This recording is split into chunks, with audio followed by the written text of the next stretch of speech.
किसी से आशीर्वाद मत मांगो। हम तुम्हें जो कह रहे हैं, सब आशीर्वाद आपके पास अपने आप आ जाएंगे।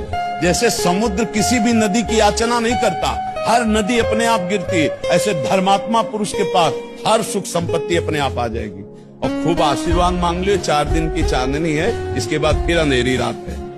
ये 4 दिन का फ्यूज होने वाले हैं। ये सब दीपक जो भगवत प्रेम से जलता है वो निरंतर जलता रहता है, सनातन चलता रहता है। ये ड्रामेबाजी में कुछ नहीं, किसी को कोई ठीक नहीं कर सकता, पक्की बात है। हमें तो अभी तक ऐसा नहीं मिला। बड़े बड़े सिद्धों को कष्ट भोगते देखा है, भगवान के विधान को बड़े बड़े सिद्धों को भोगते देखा है।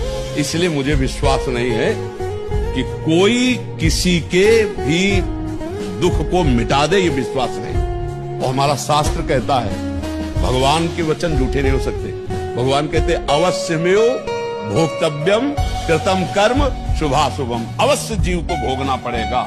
इसलिए मस्त रहो। हमने कमाया है, हम ही खाएंगे।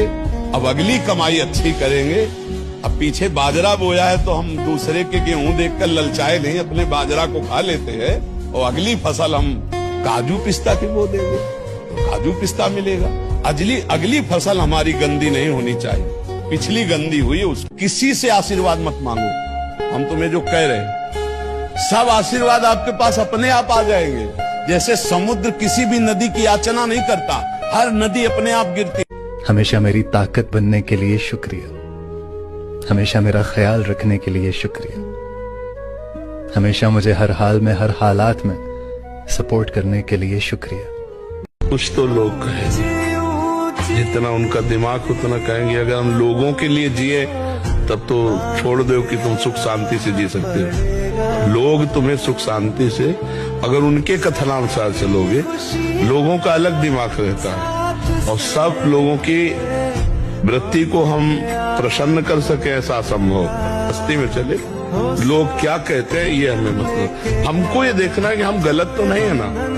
अगर हम गलत हैं, लोग हमको गलत कह रहे हैं तो हमें सुधार करना चाहिए, हमें बुरा नहीं मानना चाहिए। और अगर हम सही चल रहे हैं, तस्मात् शास्त्रम प्रमाणम ते कार्य व्यवस्थित हो, ये लोग क्या कहते हैं इस पे